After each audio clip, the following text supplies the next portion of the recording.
Hi welcome to my YouTube channel Kalyani kitchen Kadapa రుచులు. ఈరోజు ఈ వీడియోలో పప్పుచారు అయితే చేసి చూపిస్తున్నాను. ఇది రంగు రుచి చిక్కదనం కూడా అండి, చాలా బాగుంటుంది ఈ పప్పుచారు. ఇది ఈజీ పద్ధతిలో అయితే చూపించబోతున్నాను. దీనికి కావాల్సిన పదార్థాలు తయారు చేసే విధానము చూసేద్దాము. నేనైతే ఒక 4 టమోటాలు అయితే తీసుకున్నాను, మీడియం సైజు.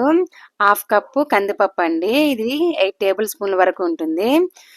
కొద్దిగా జీలకర్ర, మిరియాలు, ధనియాలు, కరివేపాకు, నానబెట్టిన చింతపండు, ఎండుమిరపకాయలు ఒక 5 వరకు తీసుకున్నాను. సాల్ట్, పసుపు, పోపు దినుసులు, ఇంగువ, కొన్ని వెల్లుల్లి రెబ్బలు అయితే తీసుకోండి. కొద్దిగా ఎక్స్ట్రానే తీసుకోండి, మంచి స్మెల్ అయితే వస్తుంది. వీటిల్ని వేయించుకోవాల్సిన అవసరం లేదండి, కానీ అంత టేస్ట్ అయితే ఉంటుంది. ఫస్ట్ రసం పొడిని అయితే తయారు చేసుకుందాము. ఒక 5 నుండి 6 వరకు ఎండుమిరపకాయలు తీసుకున్నాను. కొద్దిగా జీలకర్ర, కొన్ని ధనియాలు, మిరియాలు, 1/4 టీ స్పూన్ జీలకర్ర, 1/4 టీ స్పూన్ ధనియాలు, 1/4 టీ స్పూన్ మిరియాలు అయితే తీసుకున్నాను. ఇవి మూత పెట్టి గ్రైండ్ చేసుకోవాలి. అలాగే వెల్లుల్లి రెబ్బలు కూడా వేసి కచ్చాపచ్చాగా అయితే గ్రైండ్ చేసుకోండి. రోల్ లేదు కాబట్టి ఈ విధంగా చిన్న మిక్సర్ జార్లో అయితే గ్రైండ్ చేసుకున్నాను. రోల్ ఉంటే రోట్లో అయినా దంచుకోండి, బాగుంటుంది.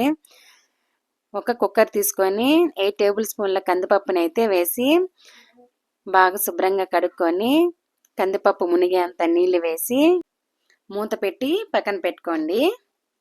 ఇప్పుడు ఒక మిక్సర్ జార్లో 4 టమోటాలు అయితే తీసుకున్నాను కదా, అవి 4 భాగాలుగా కట్ చేసి ఒక జార్లో వేసుకొని గ్రైండ్ చేసుకోవాలి. నీళ్ళు ఏమీ వేయాల్సిన అవసరం లేదు. ఇవి పేస్ట్ లాగా చేసుకోండి టమోటాలు. ఈ విధంగా అయితే చేసుకోవాలి. ఇది కూడా పక్కన పెట్టేసి స్టవ్ వెలిగించి మనము పప్పుని కుక్కర్లో పెట్టుకున్నాం కదా, అదైతే మీడియం ఫ్లేమ్లో 3 to 4 విజిల్స్ అయితే రానించి ఉడికించుకోవాల్సి వస్తుంది.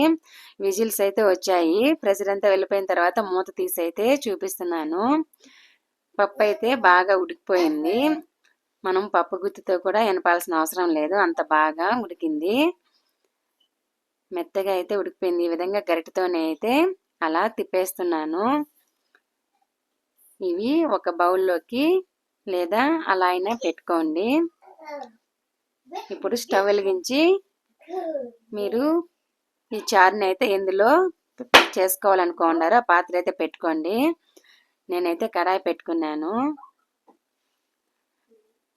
ఒక 7 to 8 టేబుల్ స్పూన్ల ఆయిల్ వేసి అందులో పోపు దినుసులు వేసి వేగిన తర్వాత గ్రైండ్ చేసి పెట్టుకున్న చారు పొడిని అయితే వేసి 1 నిమిషం పాటు వేయించుకోవాల్సి వస్తుంది. పోపు పెట్టిన దగ్గర నుంచి లో ఫ్లేమ్లోనే చేసుకోండి, ఎందుకంటే ఎక్కువ మాడిపోతుంది. 1 నిమిషం తర్వాత ఈ విధంగా కరివేపాకు వేసి ఇంకోసారి బాగా మిక్స్ చేసుకోవాలి. కరివేపాకు వేగింది కదా, ఇప్పుడు కొద్దిగా పసుపు అయితే వేస్తున్నాను. ఇంకోసారి బాగా మిక్స్ చేసుకోవాలి. ఈ రసం పొడి అనేది ఎక్కువ వేయించుకోకూడదండి, మాడిపోయేంతగా కరెక్ట్గా వేయించుకుంటే బాగుంటుంది. రసం పొడి అనేది వేగిపోయింది. ఇప్పుడు అందులో ఉడికించి పెట్టుకున్న పప్పుని అయితే వేసేసుకోవాలి. పప్పు అనేది మీరు ఎక్కువ తీసుకోవద్దండి, మీరు రసంకి సరిపడా అయితే తీసుకోండి. మరి ఎక్కువ తీసుకున్నా కూడా సాంబార్ లాగా అయిపోతుంది, మరీ చిక్కగా. మీరు చింతపండు అయితే ఎంత తీసుకుంటున్నారో దాన్ని బట్టి అయితే తీసుకోండి పప్పును కూడా.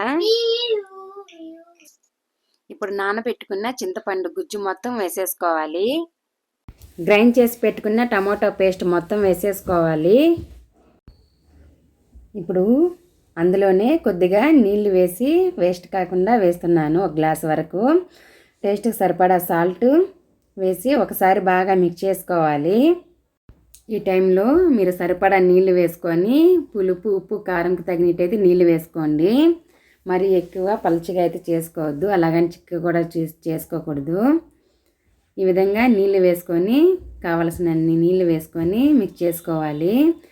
హై ఫ్లేమ్లో అయితే ఒక 7 మినిట్స్ వరకు అయితే ఈ విధంగా ఉడికించుకోవాల్సి వస్తుంది. ఇప్పుడు అలా పొంగొస్తున్నప్పుడు మనం వేసిన రసం పొడి అంతా సైడ్ అయితే వచ్చేస్తుంది. దాన్ని తీసి ఈ విధంగా మిక్స్ చేసుకొని ఇంకో ఒక 7 మినిట్స్ వరకు అయితే ఉడికించుకోవాలి. అలా పొంగు వచ్చిన వెంటనే అయితే ఆఫ్ చేయొద్దు స్టవ్.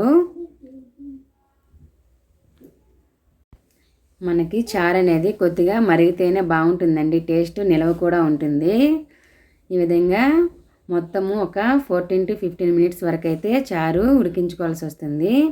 ఈ విధంగా బాగా మిక్స్ చేసుకొని ఇంకో 2 నిమిషాలు ఉడికించుకోవాలి.